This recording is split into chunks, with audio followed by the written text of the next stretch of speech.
Go. Hello, I'm Nora, and I'm going to demonstrate assessment techniques and vital signs on my patient, Ella.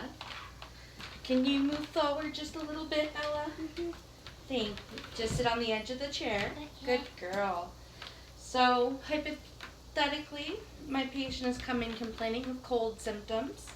So, I'm going to utilize 4 different assessment techniques. Sit down. Sit down. Sit down.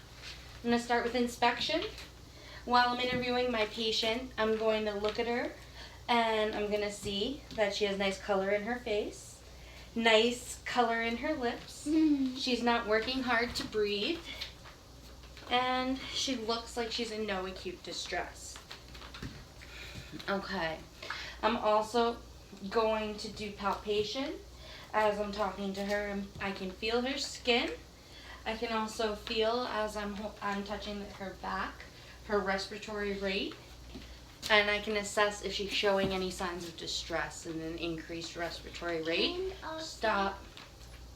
And I can also feel her skin and feel for any sweating or indication that she may have a fever. Now I'm going to do a little percussion. I'm going to go back here and lift up her shirt and just percuss the back, feeling for any changes in density which may indicate either some fluid or something that may be causing her difficulty with her breathing. And lastly, I'm going to auscultate her lung sounds. And when I do this, I'm going to ask her to take a deep breath, in and out. Good. Again. Good. One more. Good. One more. Good. And as I'm doing this, I'm making sure that I'm in contact with her bare skin, not her shirt. Good. And she has clear lung sounds. I'm going to also very gently listen to her lungs right here. And breathe normally. Good. Good. Good. And then, as I kind of gradually get into her vital signs, I'm going to take a radial pulse.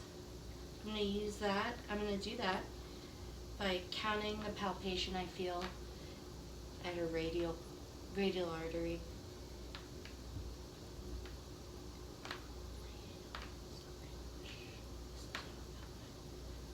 Good. And if I wasn't sure, especially if it's a small child, what I might do is an apical pulse.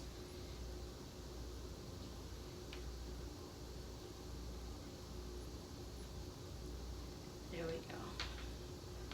And I can confirm my pulse rate. Very good. Her heart is beating about 80 beats per minute. I have a Good. question, doctor. What's the question? What's this? This is my stethoscope. What's on the tape? Wait, what is that? Rescue tape. Oh, cool. Okay. So, now I've also listened to her lung sounds. I may have an idea of what her respiratory rate is. But now I'm just going to keep an eye on her. I'm going to watch her breathe. If the patient's comfortable with me, I might have a hand on her to also feel for her breathing.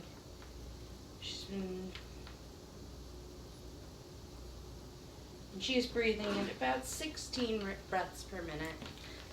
And lastly, So it's on the I'm gonna do her blood pressure. This is actually an adult cuff. It's the only cuff I had. So we're gonna pretend that this is the right size for sake of argument, but I know that in reality it's not the right size for her. I'm gonna line the artery line up with the midline of her arm, and we're gonna keep her arm in a dependent position, slightly bent. I'm gonna place my stethoscope here.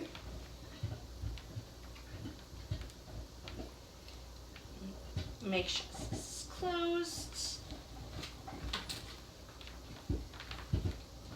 And make sure I can see